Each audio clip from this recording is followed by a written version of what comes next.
தட்சிணாமூர்த்தி பகவானுடைய ஸ்டாச்சு.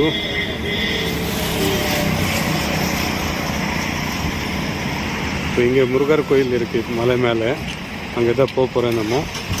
பார்த்துக்கிங்க நண்பர்களே, இதே ரோட்டில் நேராக போனோம்.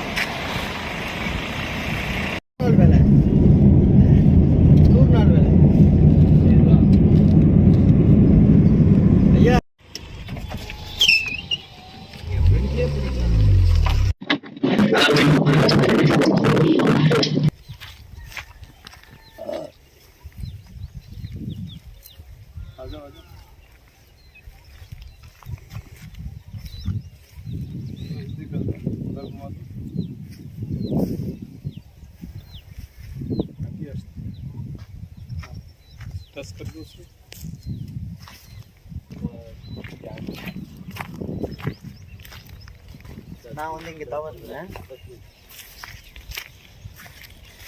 எவ்வளோ நாள் இங்கே இந்த இடத்துல நான் 11 நாள் தவ இருந்தேன் நிர்வாணத்தில். 11 நாள் நிர்வாணமாக இங்கே தவத்தில் இருந்தேன். இங்கே இருக்க முருகர் தான் நம்மளுக்கு காட்சி கொடுத்தார். இந்த மலை பகுதி ஃபுல்லாக மூலிகைக்கு தேடி ஏறி இறங்கியிருக்கிறேன். இங்கேருந்து பார்த்தீங்கன்னா இங்கேருந்து இந்த திசையிலேருந்து நேர் நோக்கி பார்த்தீங்கன்னா அண்ணாமலையார் தெரிவார்.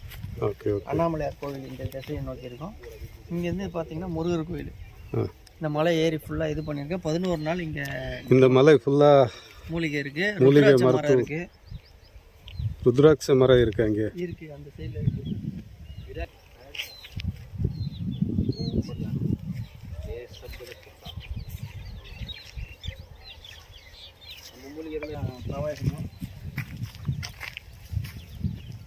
இந்த இடத்துல தான் 11 நாள் தவம் இருந்தேன் நான். எந்த ஒரு இது இல்லாமல் முருகர் வந்து நமக்கு மயில் ரூபத்தில் வந்து காட்சி கொடுத்து முருகர் வந்து ஆசீர்வாதம் பண்ணார். இந்த மலையை சுற்றி வரும்போது நமக்கு சில மூலிகைகள்லாம் வந்து உணர்த்தியிருக்கார். பல நோய்களுக்கு தேவையான. பகல் நைட் ஃபுல்லாக இருக்குங்களா இங்கே? ஆமாம், இரவு பகல் 11 நாள் விடாமுயற்சி, மௌன விரதம், சோறு தண்ணி எதுவும் கிடையாது, சாப்பாடு ஆகாரங்கள் எதுவும் கிடையாது. முழுக்க டீ மட்டும்தான் குடிச்சிருந்தேன். 11 நாள் டீ மட்டும்தான். இந்த மலையை சுற்றி ஏறி இறங்கியிருக்கிறேன்.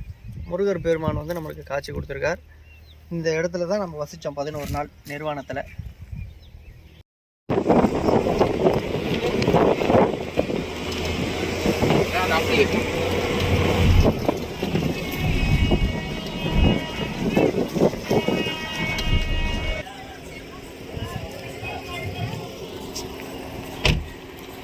சாப்பிட்டு அப்போ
நைட்